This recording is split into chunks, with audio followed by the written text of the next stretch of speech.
Hello નમસ્કાર વિદ્યાર્થી મિત્રો, વેદ ડિજિટલ એજ્યુકેશનની અંદર આપ સર્વે વિદ્યાર્થી મિત્રોનું સહૃદય હાર્દિક સ્વાગત છે।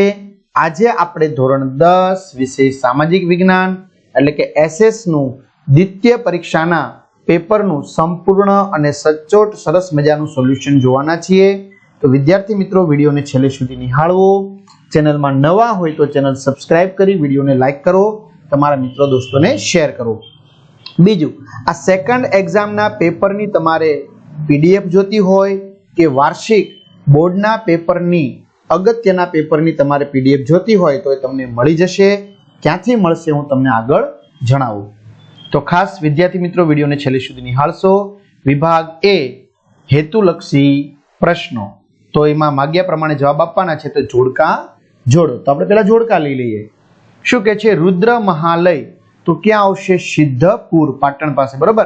નાટ્ય શાસ્ત્ર તો કોણ છે? રચયિતા ભરત મુનિ। એક સિંગી ભારતીય ગેંડો તો ક્યાં જોવા મળશે? અસમ અને સુંદર વનમાં। વિન્ડ ફાર્મ તો ગુજરાતમાં બ્લાંબા પાસે। અને ઇજારાશાહીને વેગ મળ્યો ક્યારે? ખાનગીકરણને કારણે, બરાબર। તો આ રીતે તમારે 5 ગુણના સરસ મજાના જોડકા થશે, જોડવાના છે। અચ્છા, આપણે જે વાત થઈ હતી ભાઈ તમારે આ પીડીએફ જોતી હોય તો એ ક્યાંથી મળશે? અને ખાસ વિદ્યાર્થી મિત્રો બે હાથ જોડીને વિનંતી છે, બરાબર, કે સરકાર દ્વારા એકમ કસોટી લેવાય છે, એના પેપરની પીડીએફ તમે મેળવી લેજો, જે ફ્રીમાં છે, બરાબર। 5 પેપર છે, ગુજરાતીના, એસએસના, વિજ્ઞાનના અને મેથ્સના, બરાબર। એમાંથી જ મોસ્ટ ઓફલી પૂછાવાનું છે। તો તમારે આ બધું ક્યાંથી મળશે? તો વેદ ડિજિટલ એજ્યુકેશન નામની એપ્લિકેશન ગૂગલ પ્લે સ્ટોર ઉપર જઈને ડાઉનલોડ કરો, ગેમ ડાઉનલોડ કરો, ત્યાં જઈને મોબાઈલ નંબર નાખો, સેન્ડ ઓટીપી કરો, એટલે બીજું કશું નથી નાખવાનું, સેન્ડ ઓટીપી કરો એટલે પેડ કોર્સ આવશે, જેમાં દ્વિતીય પરીક્ષા અને વાર્ષિક પરીક્ષાના પેપર સેટ મળી જશે તમને। તેમજ જો આ સાયન્સનો સરસ મજાનો કલ્પેશ સરે સમજાવેલો કોર્સ છે, ઘણા બધા વિદ્યાર્થી મિત્રોને સાયન્સમાં તકલીફ હતી તો એ દૂર થઈ ગઈ છે, તો તમે આ કોર્સ મેળવી લેજો। એક્ઝામ પેપરમાં એકમ કસોટીના પેપર તમને ફ્રીમાં મળશે ને તમે મોકલેલા પેપર પણ ત્યાંથી મળશે।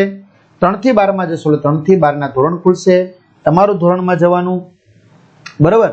વિષય ખુલે, પાઠ ખુલે એટલે તમને પાઠ સ્વાધ્યાય સરસ મજાના એમનું સોલ્યુશન મળી જશે, બરાબર। એટલે ખાસ તમારા મિત્રો દોસ્તોને ચોક્કસથી શેર કરજો, જેથી કરીને એમને લાભ થાય। ખરા ખોટા જણાવો। ભારત સાંપ્રદાયિક અને ધર્મનિરપેક્ષ દેશ છે, ખોટું।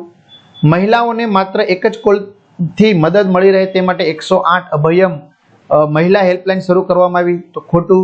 તો મિત્રો તમારે જવાબ સાચો આપવાનો છે, એમાં એકડો અને આંકડો આવે છે, હજી શું આવે છે, બરાબર, તમારે મને કહેવાનું છે। વિશ્વમાં દરેક વર્ષે 15 જાન્યુઆરીના દિવસને વિશ્વ ગ્રાહક અધિકાર દિન તરીકે ઉજવવામાં આવે છે, તો ખોટું છે। મસ્જિદના કિબલા એટલે કે દિવાલના અંત ભાગને લીવાન કહે છે, તો ખોટું। દ્રવિડ કુળની સૌથી જૂની ભાષા તેલુગુ છે, તો ખોટું। ત્યાર પછી ખાલી જગ્યામાં યોગ્ય વિકલ્પ પસંદ કરીને લખવાનો છે, બહુ ફાયદામાં છો તમે। ભારતમાં ખાલી જગ્યા તો કુવા અને ટ્યુબવેલ સિંચાઈના મુખ્ય માધ્યમો છે। કેન્દ્ર સરકારે મહત્વના જે ઐતિહાસિક સ્થળોને રાષ્ટ્રીય સ્મારકો તરીકે ઘોષિત કર્યા છે, જાહેર કર્યા છે। હવે વિદ્યાર્થી મિત્રો તમારી શાળામાં જે પેપર લેવાય, બરાબર, તો એ પેપરની તમે શું મોકલશો અમને? તો કે પીડીએફ મોકલશો, બરાબર। તો આ પીડીએફ છે એ તમે મોકલશો, એ એક્ઝામ પેપરની અંદર મૂકવામાં આવશે અને એ ફ્રીમાં હશે, એટલે વ્યવસ્થિત ફોટા પાડીને મોકલજો। એપ્લિકેશન દ્વારા જણાવવામાં આવશે કે કયા નંબર ઉપર મોકલવી। ત્યાર પછી છે પંજાબને દરિયા કિનારો મળ્યો નથી, તેથી તે ગુજરાતમાંથી મીઠું આયાત કરે છે। અને 14મું, ખાલી જગ્યામાં એકતા એ ભારતીય સંસ્કૃતિની આગવી ઓળખ છે, તો વિવિધતામાં એકતા। ત્યાર પછી ધરોઈ યોજના કઈ નદી પર છે? સાબરમતી નદી પર આવેલો છે। ત્યાર પછી સાચો વિકલ્પ, તમિલનાડુમાં કઈ નદીનો મુખ ત્રિકોણ પ્રદેશ આવેલો છે?